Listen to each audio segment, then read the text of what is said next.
Welcome back to the War Report and for King and Country. In this episode, we will talk about Nicholas Alkemade, ex-warrant officer, Royal Air Force, and Tailgun Charlie on a Lancaster night bomber. His story is pretty unique as he fell 18,000 feet without a parachute. And his story goes like this. At 21,000 feet, the rear gunner of a Lancaster bomber is a cold and lonely place. Separated from the rest of the crew by 2 sets of doors, 12 yards of fuselage, it's a clad in his bulky flying clothes. There is not even room for him to wear a parachute. Only the harness. His chute pack is stowed in the main fuselage, a few feet inside the second door and separate from the packs of the rest of the crew. In an emergency, the gunner has to leave his turret, get his chute pack, hook it onto the harness, then bail out, hoping that the trailing radio aerial will not cut him in two. Being a tail end Charlie was rated by the RAF as a hazardous occupation. As our Lancaster neared Berlin on the night of 24th to 25th March 1944, we could see the long fingers of the searchlight beams probing the sky. Closing in, we spotted the sparkling red and green markers laid down for us by our pathfinders ahead. Plane after plane made its bombing run, and fireworks erupted below us. Golden incendiary fires, brilliant white and red explosions, and the orange flashes of ack guns. Then, bombs away! Our own 4,000-pound high-explosive bomb and 3 tons of incendiaries hurtled downward. Through weaving searchlight beams, we turned for home, keeping a sharp watch for night fighters. I could see them at work in the distance. A flash of white light would burst into a great ball of fire to arc across the sky towards the black earth below. Some poor link had got it, and some of my chums would not return to their base. We were somehow over the Ruhr when suddenly a series of shuddering crashes raked our aircraft from nose to tail. Then 2 terrific thunderclaps as 2 cannon shells exploded on my turret ring mounting. The plexiglass blistered, shattered, and vanished, one large fragment slicing into my right leg. Luckily, my turret had been facing astern. I quickly depressed my guns and stared out. Not more than 50 yards from me was the shadowy outline of a Junkers 88 fighter, his leading edge a line of brilliant white flashes as he blazed away at our wounded ship. I aimed point blank and squeezed the trigger of my 4 Bank 303 Brownings. They fired simultaneously, and the Junkers was transfixed by 4 streams of fiery tracers. He peeled off, his port engine trailing flame. I did not want to see his fate. I was too concerned about my own. Flaming fuel from our fuel tanks was streaking past me. On the intercom, I started to report to the captain that the tail was on fire, but he cut me short with, "I can't hold it long, lads. You'll have to jump. Bail out! Bail out!" Flicking open the 2 doors, I turned and opened the fuselage door beyond and stared for a horrified instant into the giant cauldron of flame and smoke swept towards me. I recoiled, choking and blinded, into my turret, but I had to get my chute. I opened the doors again and lunged for the pack. Too late! The case had been burnt off, and the tightly packed silk was springing out fold after fold and vanishing in puffs of flame. In the turret, I took stock. Here I was, only 21 years old, and this was the end of the road. Already, oil from the turret's hydraulic system was on fire, and flames seared my face and hands. At any moment, the doomed aircraft might explode. Should I endure this roasting hell, or should I jump? If I was to die, better a quick, painless end by diving into the ground. Quickly, I hand-rotated my turret abeam, flipped the doors open, and in an agony of despair, somersaulted backward into the night. Oh, the blessed relief of being away from the shriveling heat. Gratefully, I felt the cold air against my face. I had no sensation of falling. It was more like being at rest on an airy cloud. Looking down, I saw the stars beneath my feet. Must be falling head first, I thought. If this was dying, it was nothing to be afraid of. I only regretted that I should go without saying goodbye to my friends.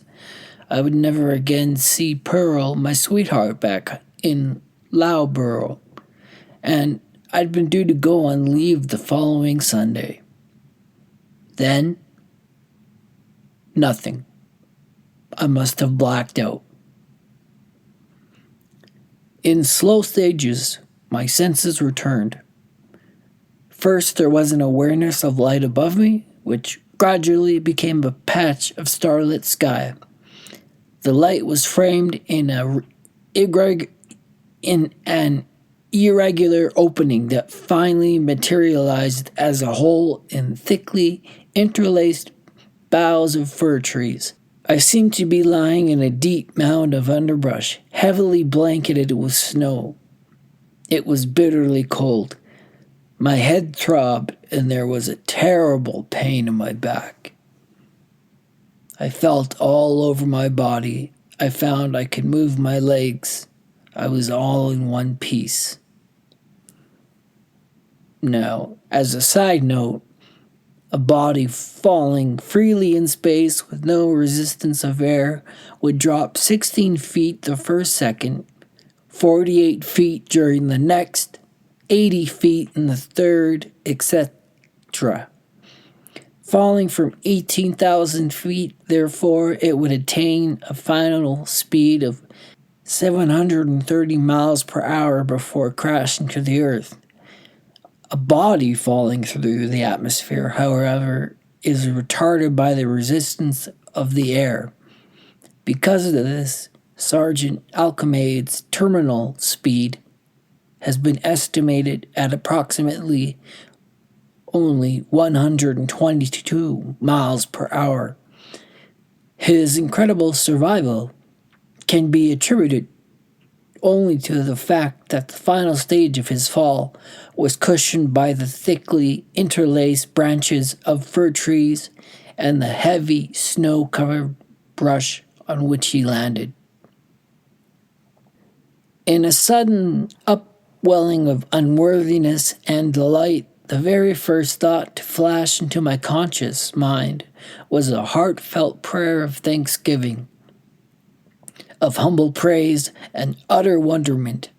On the floor, a little patch of fir forest into which I had hurtled parachuteless from a hell 3 2/5 miles above it. This was not blasphemy. Jesus Christ, I said. I'm alive! I tried to sit up, but it hurt too much. Craning my neck, I could see that my flying boots were gone and my clothes scorched and tattered. I began to be afraid of freezing to death. In the pocket of my tunic, I found the flat tin, badly bent, in which I kept my cigarettes and my lighter. The cigarettes were unharmed. I lit up. My watch, I found, was still ticking. The luminous hand showed 3:20. It had been close to midnight when our aircraft was hit. Attached to my collar was the whistle for use in case of ditching at sea to keep crew members in contact with one another. Here is one man who is happy to become a prisoner of war, I said to myself. From time to time, I blew the whistle. It seemed hours later I heard a far-off "Hullo!" I kept whistling, and the answering shouts grew closer. At last, I could see torches approaching. Then some men and boys were standing over me. After relieving me of my cigarettes, they growled, "Raus! Heraus!" which means "get up." When they saw I couldn't, they put a tarpaulin under me and dragged me across a frozen pasture to a cottage. There, an old lady with a gnarled but kindly face gave me the finest eggnog I've ever tasted. As I lay on the floor, I heard a car pull up outside. 2 men in plain clothes clumped into the room. They looked me over carefully. Then, quite indifferent to my pain, they yanked me to my feet and bundled me out to their car. We seemed to hit all the bumps on our way to a hospital. I was a long time in the operating room. Only later did I learn the sum of my injuries. Burnt legs, twisted right knee, a deep splinter wound in my thigh, strained back, slight concussion, and a deep scalp wound. First, second, and third-degree burns on face and hands. Most of this damage I had sustained before jumping. Finally, cleaned up and with most of the plexiglass fragments picked out of me, I was installed in a clean bed, but not to sleep. In came a tall, pompous character in a wehrmacht uniform, thin as a hatchet in the face and wearing rimless glasses. Through an interpreter, a young convalescent soldier, he asked me the usual probing question. What targets did you attack? Where is your base? How many aircraft are there at your base? And many others. I stated my name, rank, and number. To the other questions, I could only reply, I am not allowed to answer. Then he began asking about my parachute. Where did you hide? Did you bury it? Spies dropping into enemy territory commonly concealed their parachutes. Airmen falling out of sky battles did not. Parachute? I said. I didn't use one. I thought Hatchard's face would burst with rage. He let out a stream of oaths, then turned on his heel and stalked out. For 3 days, the questioning was repeated. Finally, I was left alone, whisked off to the Dulag-Luft camp near Frankfurt and put into solitary confinement. This gave me time to think out how I might convince my interrogators that my incredible story was true. So I was ready when a week later a young lieutenant led me into the office of the commandant of the Dulag-Luft. On his desk, I was amused to see a packet of English cigarettes and a bar of chocolate. We have to congratulate you. I understand, Sergeant, the commandant said dryly in excellent English. Would you tell me all about your remarkable escape yourself, please? I have only a garbled account from the Herr Lieutenant. I gather you claim to have jumped from a blazing bomber at the height of 6,000 meters without a parachute. A very tall story, Sergeant. Nicht wahr? He could prove the story if he cared to, I told him. Hadn't a wrecked Lancaster fallen in the Ruhr on the night of the 24th or 25th of March? If so, That would be the plane I had jumped from. The burnt remnants of my parachute pack could be found just forward of the rear fuselage door. Also, he could examine my parachute harness to see for himself that it had never been used. The commandant listened to me in silence. "A really remarkable story," he said, "and I hear many." He fired some rapid German at the lieutenant, who saluted and left. The commandant handed me a cigarette, and we chatted pleasantly for the next quarter of an hour. And then the lieutenant, waving my parachute harness, burst into the office with 3 other officers, all shouting excitedly in German. The lieutenant flung the harness onto the desk, pointed to the snap hooks that were still in their clips, and the lift web still fastened down on the chest straps. The commandant soberly took in these facts, then leaned back in his chair and studied each of us thoughtfully in turn. I'll never forget his next words. He spoke in English. "Gentlemen, a miracle, no less." He rose, came around his desk, and offered me his hand. I took it. "Congratulations, my boy, on being alive. What a story to tell your grandchildren." Then I assailed with slaps on the back, handshaking, and vociferous good wishes. The commandant dismissed me with, "Tomorrow, I promise, your comrades will be told how you became a prisoner of war." In the commandant's office next morning, I saw that the Luftwaffe authorities had been busy. On his desk lay some pieces of scorched metal, including the D-handle of a parachute ripcord and a piece of wire that would be the ripcord itself. "The remains of your parachute pack," the commandant explained. "We found it where you said it would be. To us, it is the final proof." The wrecked Lancaster lay about 20 kilometers from where I had landed, I was told.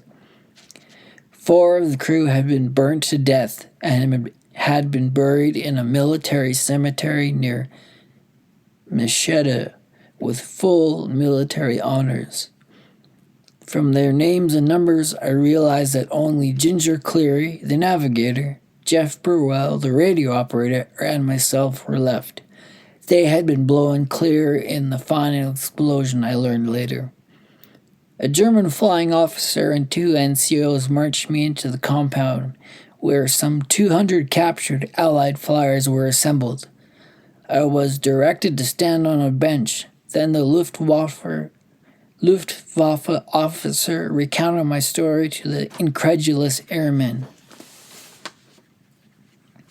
There was pandemonium. Nationalities were forgotten. I was mobbed by French, Germans, British, and Americans, shaking my hand, shouting questions, forcing upon me gifts of cigarettes or a square of chocolate.